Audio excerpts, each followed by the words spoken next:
Era começo do ano e eu tava entrando na quinta série. Aquele mix de sensação de escola nova, não sabia como ia ser, se eu ia me adaptar, se eu ia fazer amizade. Aquela adrenalina, sabe? Diferente de escola nova. Até que eu comecei a estudar e pouco tempo depois eu fiz amizade com uma garota. Eu vou chamar essa garota de Alice.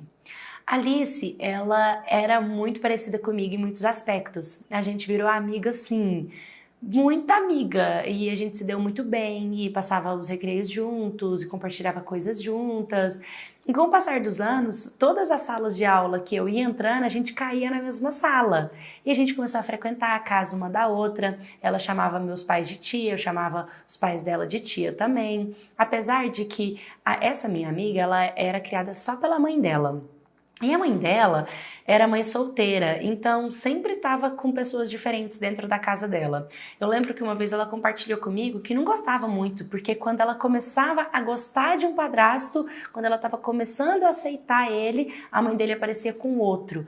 Então ela tinha que ficar todo o tempo tentando se adaptar com pessoas diferentes e que a mãe dela era meio desmiolada, sabe? E isso deixava ela bem magoada e chateada. Nós já tínhamos mais ou menos uns 15 anos de idade, quando um dia ela chegou pra mim e virou pra mim e falou: vou me mudar. E eu falei assim: do nada? Ela do nada, eu vou me mudar. Minha mãe se apaixonou e vai casar. E assim, como a mãe dela tinha esse histórico, a gente ficou um pouco pé atrás, porque só tinha 2 meses que a mãe dela tinha conhecido o cara e já ia casar. Mas ela disse que não tinha nada que ela pudesse fazer, porque estava acima dela. Ela não queria ir, mas a mãe dela queria e ela teria que ir, porque não tinha como ela não ir, ela ainda não se sustentava para isso. Então, ela pegou e se mudou de casa. E a gente até deu um pouco afastado, porque ela matou a aula nos dias da mudança e tal, né? Até que ela foi e falou: ó, vamos lá pra casa pra você conhecer minha casa nova. Eu falei: não, ótimo, vou falar com a minha mãe, aí eu vou passar o dia na sua casa. E assim eu fui. Uma coisa que me incomodava era o fato de que, mesmo a mãe dela sendo desmiolada e conhecendo vários caras diferentes, levando esses caras pra dentro de casa, ela nunca deixou a minha amiga dormir na minha casa. Sempre eu que dormia na casa dela. Todas as vezes, a minha mãe sempre deixou, mas ela nunca podia dormir na minha casa. E isso era muito chato, porque eu queria também essa reciprocidade, mas eu entendo a mãe dela não autorizar. Mas aí a minha mãe autorizou e eu fui lá conhecer o cantinho dela. Quando eu cheguei na casa dela, sinceramente, eu achei o ambiente bem bizarro. Parecia casa de filme de terror, sabe? As paredes eram escuras e as portas, elas só iam até a metade. Eu lembro que eu fui ao banheiro e me sentia totalmente exposta quando eu fui fazer xixi. Aquela sensação ruim de que dá pra qualquer pessoa me ver. As paredes da casa, elas não iam até o teto, sabe? Elas só iam até a metade da casa. A casa era muito esquisita, sério. Ela tinha um design muito estranho. Eu senti uma energia meio estranha ali dentro. Mas a parte mais bizarra mesmo era que na sala tinha um buraco no teto, sabe? Eu perguntei pra minha amiga o que era aquele buraco e ela me disse que também não sabia, porque ela tinha acabado de mudar, ela nunca tinha ido lá em cima, mas que ela perguntou pro padrasto dela e o padrasto dela disse que era o lugar onde ele guardava as bagunças dele, era tipo um porão, sabe? E achei tudo muito estranho. Quando o padrasto dela chegou, sério, eu achei ele muito esquisito. Sabe aquela pessoa que, tipo, te olha com um olhar muito firme, assim, tipo, sei lá, parecia que ele tava me comendo com os olhos, eu me senti extremamente desconfortável com aquela situação. Mas depois que a mãe da minha amiga chegou, ele mudou o comportamento dele, era como se tudo ficou bem. E eu senti tudo muito estranho. E a casa, eu achava a casa tão desconfortável que nem contar as minhas coisas, sabe, atualizar as fofocas da semana, o que tava rolando, eu não me sentia à vontade de contar pra minha amiga, porque pra mim tinha alguém me ouvindo, sabe? Muito estranho. E eu não quis falar pra ela também que eu tinha sentido e tal, porque, poxa, era a casa dela, né, e não tinha nada que ela pudesse fazer, e minha mãe sempre me ensinou que se a gente não pode mudar a realidade do outro, é melhor a gente não falar nada, a gente ficar calado que é mais saudável, então eu fiquei calada. A única coisa que eu disse foi que eu achei o padrasto dela um pouco estranho. Eu falei: você não acha ele um pouco estranho? Eu achei o olhar dele um pouco estranho. E ela me disse que não, que ele era um pouco diferente mesmo, que ela estava começando a se adaptar, mas que aparentemente ele era uma boa pessoa. Então eu deixei pra lá, sabe? Mas eu lembro que depois que eu fui embora, ela sempre me convidava pra ficar indo na casa dela, mas eu senti uma energia tão pesada naquele ambiente que eu ficava dando desculpas pra não voltar lá, porque realmente eu me senti muito desconfortável, sabe? Então eu não voltei lá, a gente se encontrava mais na escola. Até que teve uma época que estava acontecendo umas coisas, ela começou a mudar o comportamento dela. A mãe dela tem um irmão que mora no Nordeste, que é tio da Alice. E esse tio ficou doente. E assim, ela não tem vó e não tem mais ninguém. A única pessoa que poderia cuidar dele, levar ele no hospital e ajudar ao início do tratamento do tio era a mãe. E a mãe teve que viajar para o Nordeste e ela não podia ir porque ela tinha aula. E aí ela ficou sozinha na casa com o padrasto e ela ficava me ligando, implorando para que eu ficasse lá com ela. Mas eu também estava com medo, sinceramente, eu não queria ficar lá. E eu comecei a insistir para ela vir para minha casa, porque na minha casa tinha minha mãe, tinha meu pai, tinha as pessoas e era mais viável. Só que a mãe dela não deixava. E aí eu liguei para a mãe dela e eu pedi, por favor, tia, deixa ela ficar na minha casa, deixa ela ficar aqui. E a mãe dela batendo o pé que não, sabe? E uma coisa que a gente chegou a comentar dentro da nossa casa, minha mãe falou, que era muito triste, porque ela estava preferindo que a filha de 15 anos ficasse com um estranho que ela acabou de conhecer há 2 meses do que da nossa casa, que a vida inteira ela frequentou a nossa casa. A minha mãe e a mãe dela se conheceram. Eu sempre ia, minha mãe sempre autorizava eu ir pra casa dela, sabe? E minha mãe também achava ruim o fato da mãe dela não autorizar ela a ficar na nossa casa. A gente achou tudo isso muito ruim, ficamos muito tristes, mas a minha mãe bateu o pé e falou que não, eu não iria, mas que ela estava super convidada e bem-vinda de ficar na nossa casa. Então eu não fui. E aí, tudo começou a desandar. A minha amiga disse que todas as vezes que ela foi tomar banho, ela se sentia... Era como se estivesse sendo vigiada. Teve um momento que ela até escutou um barulho, ela desligou o chuveiro e escutou passos de gente correndo, sabe? E ela se sentia super mal, ela disse que foi tudo muito estranho o que estava acontecendo.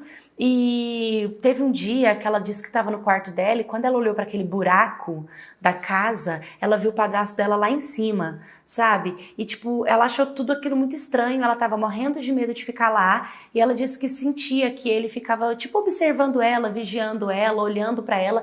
Não aconteceu nada mais que isso, mas ela disse que isso foi o suficiente para ela não dormir bem, para ela não querer tomar banho, para ela ficar com medo que tomou conta dela de uma forma muito absurda.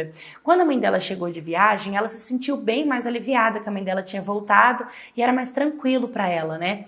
Até que um dia, o padrasto dela, que é bem mais velho, inclusive, esqueci de contar esse detalhe, não estava conseguindo atualizar o celular dele, e aí algumas configurações do telefone não estavam funcionando. Então ele pediu ajuda para ela, e ela foi atualizar o telefone dele, e ela disse que alguma coisa falou com ela para ela olhar a galeria do telefone. Quando ela abriu a galeria, ela mexeu no telefone dele inteiro e sinceramente não achou nada. Mas ela disse que alguma coisa estava falando para ela abrir a lixeira do telefone. E quando ela abriu a lixeira do telefone, ele tinha excluído um monte de foto dela. Tinha foto dela se trocando, tinha foto dela tomando banho, tinha foto dela de calcinha, tinha foto dela sentada no vaso, tinha várias fotos dela diferentes e todas do mesmo ângulo, todas do buraco, do teto, sabe? O dia que ela estava tomando banho, que ela disse que estava incomodada, que ela desligou o chuveiro e escutou correndo, foi o dia que ele fez um vídeo por debaixo da porta, porque no vídeo deu pra ver que a câmera estava sendo filmada por baixo da porta, né? E ela já gritou a mãe dela, já mostrou pra mãe dela, e assim, foi uma loucura, porque elas saíram, elas foram denunciar, elas denunciaram o caso e assim, ela sumiu. Eu percebi que ela não estava mais frequentando a escola, ela começou a matar a aula, eu fui na casa dela, ninguém atendia, eu mandava mensagem nas redes sociais, não respondia, eu entrava em contato por WhatsApp, não recebia mensagem, o celular dava na caixa de mensagem, a mãe dela não respondia, as duas simplesmente sumiram do mapa e eu fiquei desesperada sem saber o que tinha acontecido.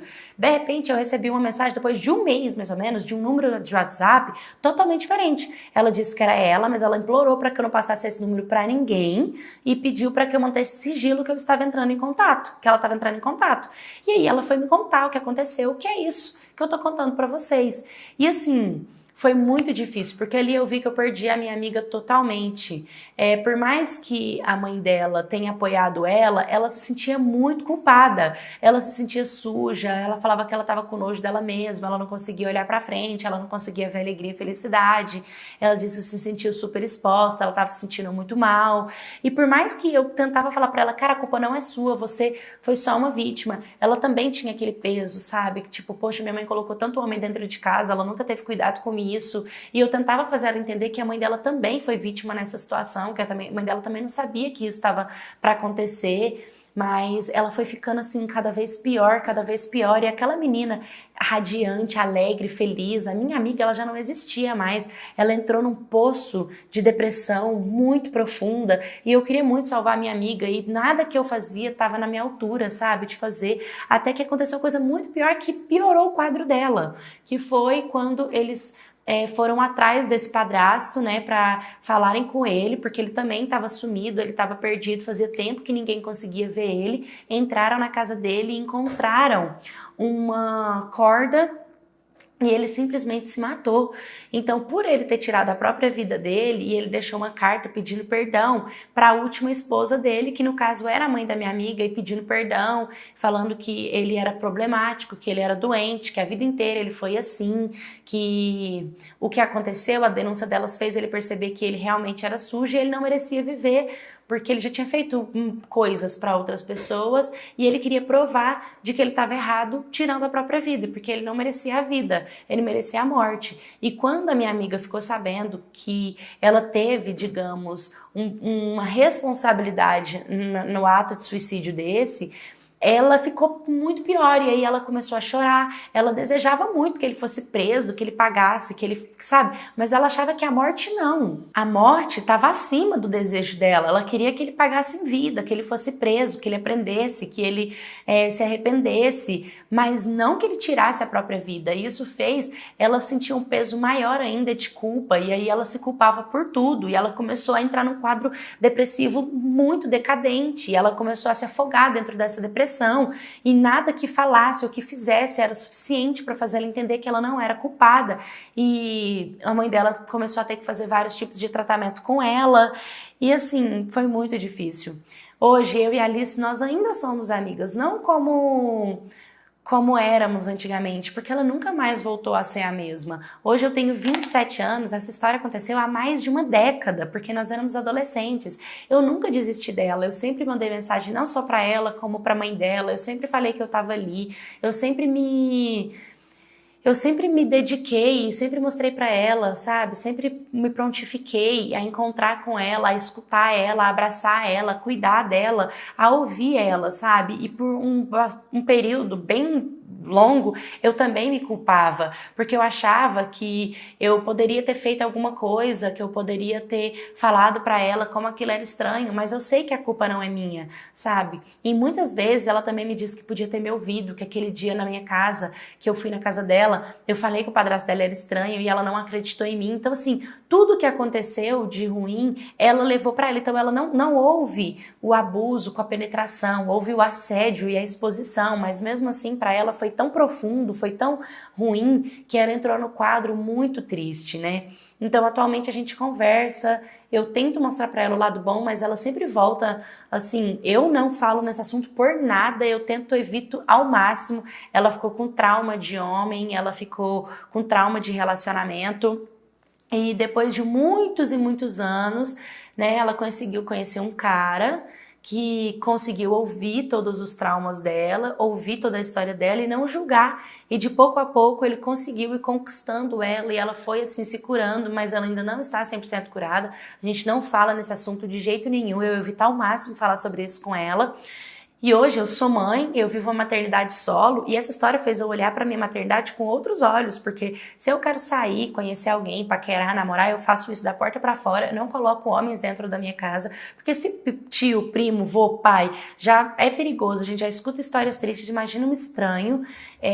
Eu tenho receio de que algo aconteça com a minha filha, eu quero falar com ela sobre educação sexual sempre, pra ela sempre entender que eu estou aqui, que eu estou aberta, que eu entendo, e que eu tive uma pessoa muito próxima de mim que passou por tal problema, sabe? E eu não gostaria que isso viesse a acontecer dentro da minha própria casa. Eu sempre uso essa história para os pais não terem medo de conversar com seus filhos, e eu fico feliz que a mãe dela apoiou ela, que a mãe dela abraçou ela, que a mãe dela fugiu com ela, e eu espero também estar sempre ao lado da minha filha, e sempre falo para as pessoas mudarem as suas realidades, porque não é todo mundo que tem o apoio dos pais como a minha amiga teve, e não são todos os pais que realmente acreditam nos seus filhos e dá aula de educação sexual para eles.